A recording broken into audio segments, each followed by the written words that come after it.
Élimination éléphant, le message d'Eudoxie Yao à Eric Bailly.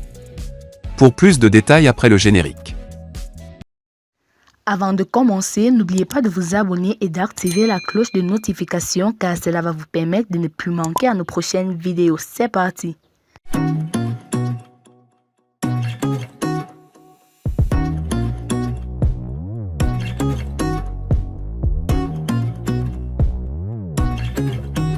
Élimination éléphant, le message d'Eudoxie Yao à Eric Bailly. Après un parcours honorable, les éléphants quittent la compétition CAN 2022 en 8e de finale. Au centre de certaines critiques pour son tir au but manqué, Eric Bailly vient de recevoir un message fort de la bimbo, Eudoxie Yao via www.viberadio.ci.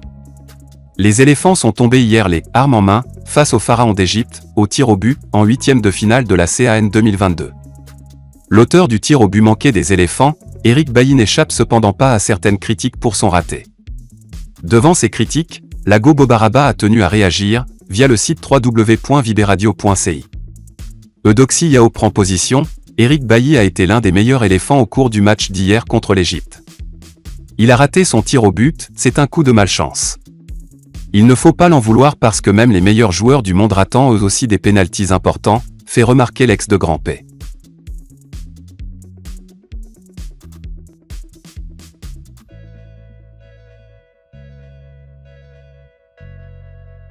Coco Argenté appelle aussi à la paix entre les Camerounais et les Ivoiriens. Elle a fait une publication sur sa page. Les internautes lui ont rappelé son conflit avec Lady Ponce. Ils invitent les deux artistes à se réconcilier. L'artiste musicienne camerounaise Coco Argenté a aussi joint sa voix aux autres personnes publiques et invite les Camerounais à pardonner aux Ivoiriens dans le but de retrouver la paix. La Côte d'Ivoire a demandé pardon à la famille. Pardonnons notre belle famille. Quand une femme demande pardon à son mari parce qu'elle l'a engueulé quand il y a amour, on pardonne. L'amour est mou, a-t-elle écrit sur sa page Facebook.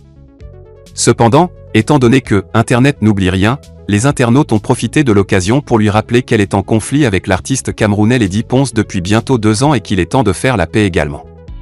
Coco Argenté Mamisa, on a compris hoche. Mais on attend toujours ta réconciliation avec ta grande sœur chérie Lady Ponceau. Parce que ça fait déjà 1 an que Manibella a demandé la ciseau. Car ne dit-on pas que vous êtes les influenceuses? Influence-nous aussi avec le bon exemple Nord, a écrit un jeune blogueur. En effet, entre les deux stars camerounaises du BQ6 c'est gâté. Dans un post sur sa page Facebook, dans la nuit du 26 au 27 juillet 2020, Coco Argenté accusait sa conseillère d'avoir utilisé son mari pour empêcher à ses collègues de se produire sur la scène internationale. Par voie de citation directe, Lady Ponce a déporté l'affaire dans les tribunaux. Dans l'espérance d'une réconciliation, leur conseillère Manibella avait demandé une assise et plusieurs avaient précisé que l'affaire n'aurait pas dû se retrouver devant les juges.